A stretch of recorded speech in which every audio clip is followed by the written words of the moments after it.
নমস্কার বন্ধুরা, ভৌতিক রহস্য চ্যানেলে তোমাদের সবাইকে স্বাগত। আজকে নিয়ে চলে আসলাম তোমাদের জন্য নতুন একটি গল্প। গল্পটি হচ্ছে বিভূতিভূষণ বন্দ্যোপাধ্যায় রচিত ছায়া ছবি। তাহলে বন্ধুরা আর বেশি দেরি করব না, তাহলে সরাসরি গল্পতেই আমরা প্রবেশ করি। তাহলে চলো আজকের গল্পটি শুরু করা যাক।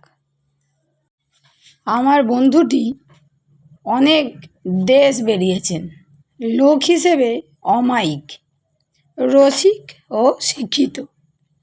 কলকাতাতেই থাকেন। যখন তার সঙ্গে আমার দেখা হয় তখন গল্পে গল্পে অনেক সময় সারা রাত কেটে যায়। প্রকৃতপক্ষে ঠিক মনের মতো লোক পাওয়া বড় দুষ্কর। অনেক কষ্টে একজন হয়তো মেলে। অধিকাংশ লোকের সঙ্গে যে আমাদের আলাপ হয় সে সম্পূর্ণ মৌখিক। তাদের সঙ্গে আমাদের হয়তো ব্যক্তিগত অভ্যাসে, চরিত্রে, মতে, ধর্মবিশ্বাসে, বিদ্যায় যথেষ্ট তফাৎ। কিন্তু একই অফিসে কি কলেজে কি কোর্টে একসঙ্গে কাজ করতে হয়, দুবেলা দেখা হয়, দাদা কিংবা মামা বলে সম্বোধন করতে হয়, কৌটস্থ পানের খিলির বিনিময় হয়তো হয়ে থাকে, কিন্তু ওই পর্যন্ত। মন সায় দিয়ে বলে না তার সঙ্গে দুবেলা দেখা হলে গল্প করে বাঁচি। কোনো নিরালা বাদলার দিনে অফিসের হরিপদদার সঙ্গ খুব কাম্য বলে মনে হবে না। আমার বন্ধুর নাম থাকবে, নামের দরকারই বা কী? আবার লোক তাকে বিরক্ত করবে। কৌতূহলী লোকের সংখ্যা সর্বত্রই বেশি। কোনো কাজ নেই, গিয়ে আনন্দ করবে আর বকাবে। তিনি একজন শিক্ষিত ব্যক্তি এবং একটি বৈজ্ঞানিক প্রতিষ্ঠানের কর্মী। হাতে পয়সা এবং কলকাতায় বাড়ি আছে। বাড়ির গ্যারেজ, মোটর গাড়ি থাকবার অন্য কোনো বাধা ছিল না। কিন্তু আমার বন্ধু আড়ম্বর ও বিলাসিতা পছন্দ করে না। ভূমিকা এই পর্যন্ত। সেদিন খুব বর্ষার দিন। একা বাড়ি বসে বসে ভালো লাগলো না। একখানা ট্রেন ধরে কলকাতায় পৌঁছলাম। ভীষণ বর্ষার, ট্রাম বন্ধ, বাস কিচ্ছিত দু একখানা চলছে। জল ভেঙে হেঁটে বন্ধুর বাড়ি গিয়ে পৌঁছলাম। বন্ধু আমায় দেখে অত্যন্ত খুশি হলেন বলাই বাহুল্য। তখনই গরম চা ও খাবারের ব্যবস্থা হলো। পরস্পরের কুশল জিজ্ঞাসার ভদ্রতা বাদ গেল না। তার বৈঠকখানার গদি আটা আরামকে দাঁড়ায় ততক্ষণ বেশ হাত পা এলিয়ে বসে পড়েছি। সন্ধ্যার পরে আবার সজোরে বৃষ্টি নামল। বেশি ঠান্ডা বোধ হওয়াতে পাখা বন্ধ করতে হলো। বন্ধুর আতিথেয়তায় আমার সুপরিচিত। তিনি বললেন, ঘরে স্টোভ আছে, চলুন দোতলার ঘরে। এই বৃষ্টিতে আর কেউ আসবে না, খিচুড়ি চড়িয়ে দিই, ঘি আছে, আলু আছে। চমৎকার। মাছ দেখতে পাঠাবো রঘুয়াকে? কোনো দরকার নেই, আমাদের ওতেই হয়ে যাবে। চলুন ওপরের ঘরে, রাতে এখানে খাবেন এবং থাকবেন। নইলে আর যাচ্ছি কোথায়? যেতে চাইলেও যেতে দেয়া হবে না। ওপরের বসবার ঘরটিতে বন্ধুর লাইব্রেরি, দেওয়ালের গায়ে সারি দেওয়া কাঁচের আলমারি, সাধারণত বিজ্ঞান ও ইতিহাসের বইয়ে ভর্তি। দেয়ালের বড় বড় অয়েল পেন্টিং ও প্রতিকৃতি বই, সবই ল্যান্ডস্কেপ। ভালো চিত্রকরের হিমালয় অঞ্চলের দৃশ্য।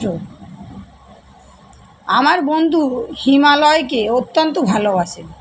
হিমালয় অঞ্চলের ভৌগোলিক তত্ত্ব তার নখদর্পণে। অনেক দিন রাতে হিমালয়ে ভ্রমণের নানা মনোরম গল্পে রাত্রি কখন কেটে গিয়েছে টেরও পাইনি।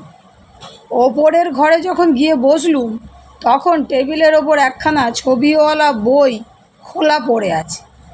বন্ধু হাতে নিয়ে বললেন, এখানা দেখছেন?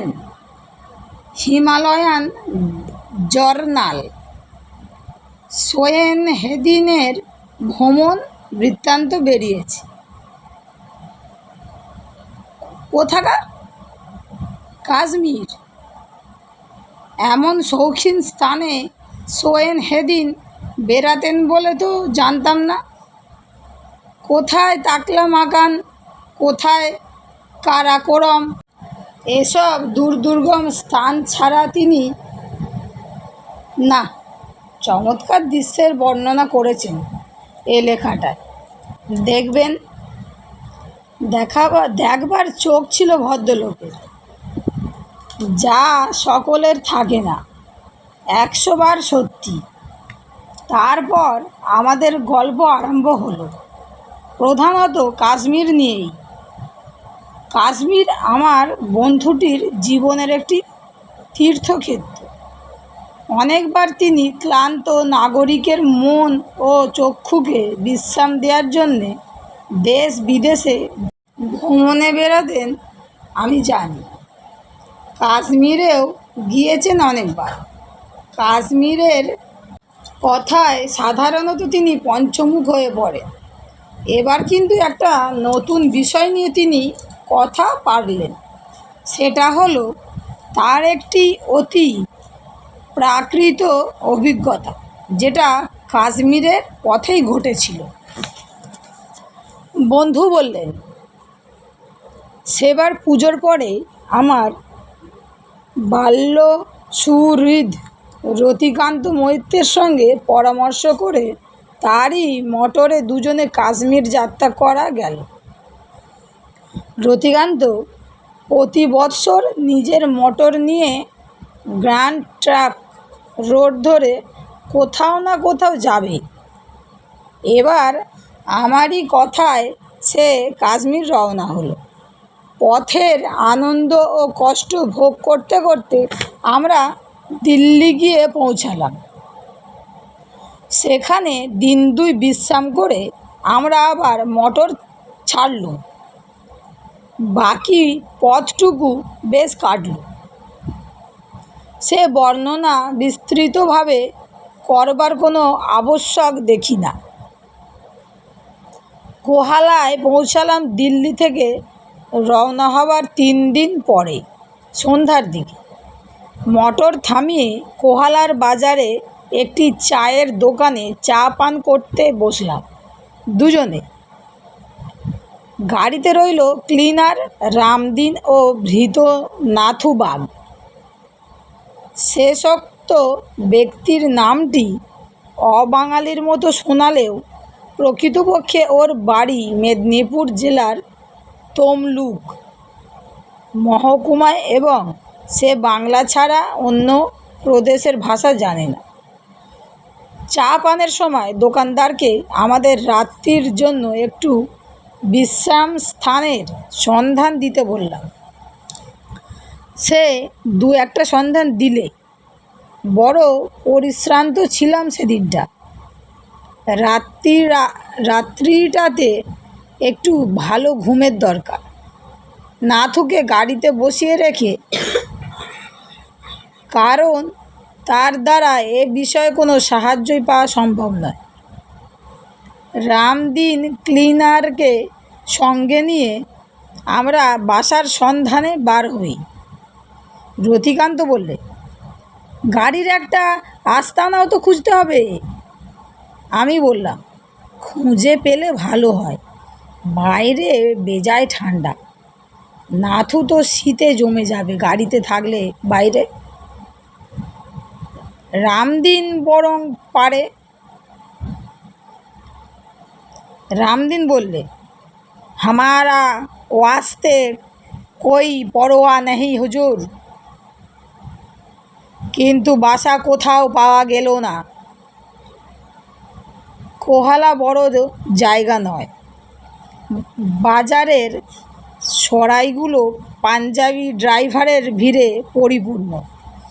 একখানা দোকানের পেছন দিকে একটা ঘর আছে বটে, দোকানদার দেখালে, কিন্তু সে ঘর এত অপরিষ্কার ও আলো বাতাসহীন যে সে ঘরে রাত্রি কাটানো আমাদের পক্ষে অসম্ভব। তাছাড়া সে ঘরে বিশ্রাম করতে গেলে মোটর বাইরে পড়ে থাকে।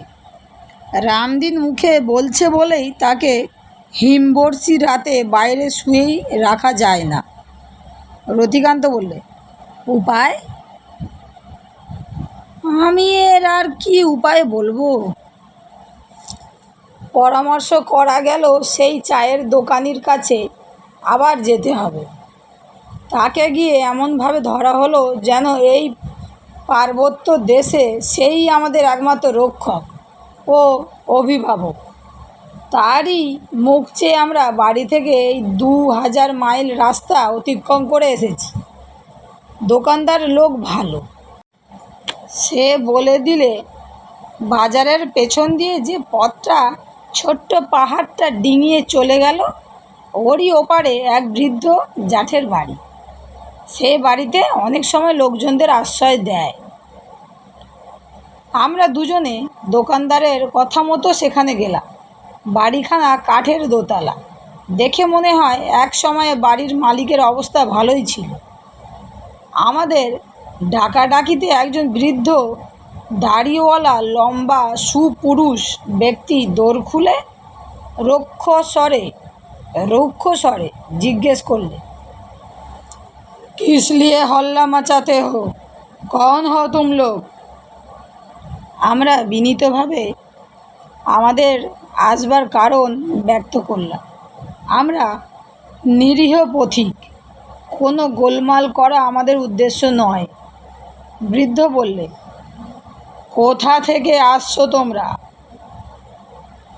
অবশ্য হিন্দিতেই বলেছিল কথা। আমরা বললাম, কলকাতা থেকে। ঘর ভাড়া আমি দিই না। মেহেরবানি করে একটু জায়গা দিতেই হবে। বাজারে শুনলাম। আমি ঘর ভাড়া দিই না। ভাড়া না দেন, একটু আশ্রয় দিন। বৃদ্ধ একটুখানি কি ভেবে বললে, কজন লোক? 4 জন। তবে একজন মোটরে শুয়ে থাকবে বাজারে।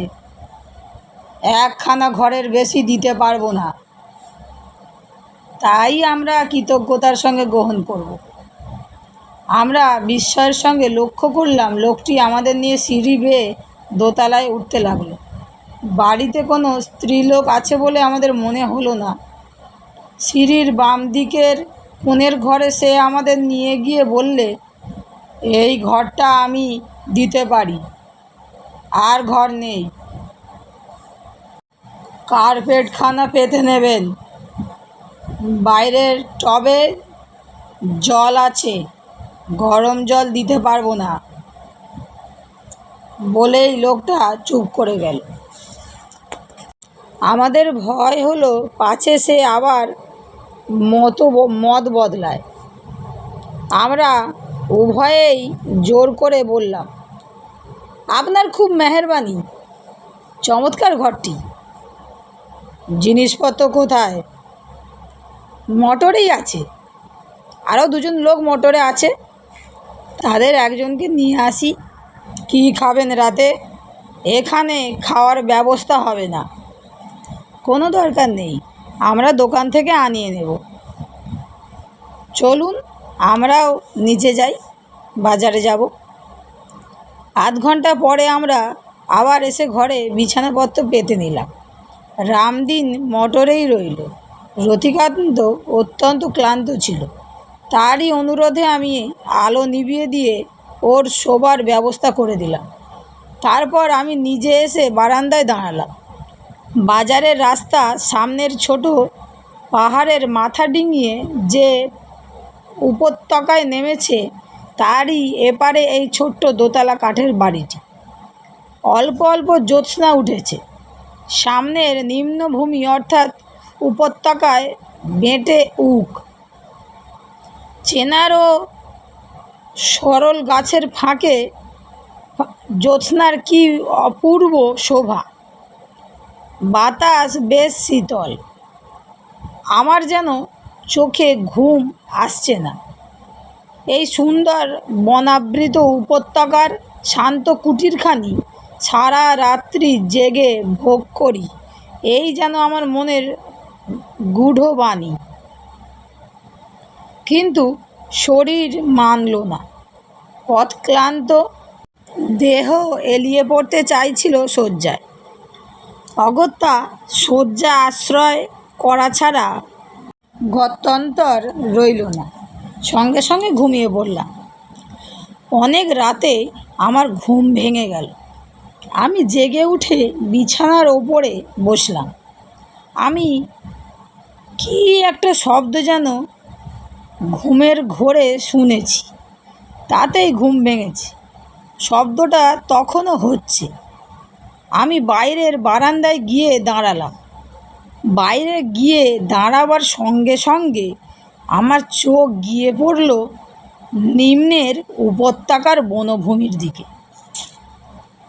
এমন একটি দৃশ্য আমার চোখে পড়ল যাতে আমি পাথরের পুতুলের মতো আড়ষ্ট হয়ে গেলাম। চাঁদ হেলে পড়েছে পশ্চিম আকাশে। তারই সুস্পষ্ট আলোতে দেখি একটি নারী মূর্তি আমার সামনের কি একটা বড় গাছের ডালে দোলনা বেঁধে দোল খাচ্ছে। ভালো করে চেয়ে দেখলাম, হ্যাঁ, নারীই বটে। সুন্দরী নারী, 22-23-এর মধ্যে বয়স। কিন্তু মেয়েটির দোল খাওয়ার স্থান, বিশেষ করে সময়, আমার কাছে বড় আশ্চর্য বলে মনে হলো। কাশ্মীরের দিকে কখনো আসিনি। এখানকার মেয়েরা এই হিমবর্ষীর রাতের শেষ প্রহরে বনে এমনভাবে দোলনা টাঙিয়ে দোল খায় নাকি? দৃশ্যটা যদি শুধু সুন্দর হতো, সুন্দর সন্দেহ নেই, তাহলে আমি এমন অস্বস্তি বোধ করব কেন? আমার যেন মনে হলো এই দৃশ্যের মধ্যে একটি জিনিস আছে যা অসিত, যা নিয়মের বিপরীত, যা অমানুষিক।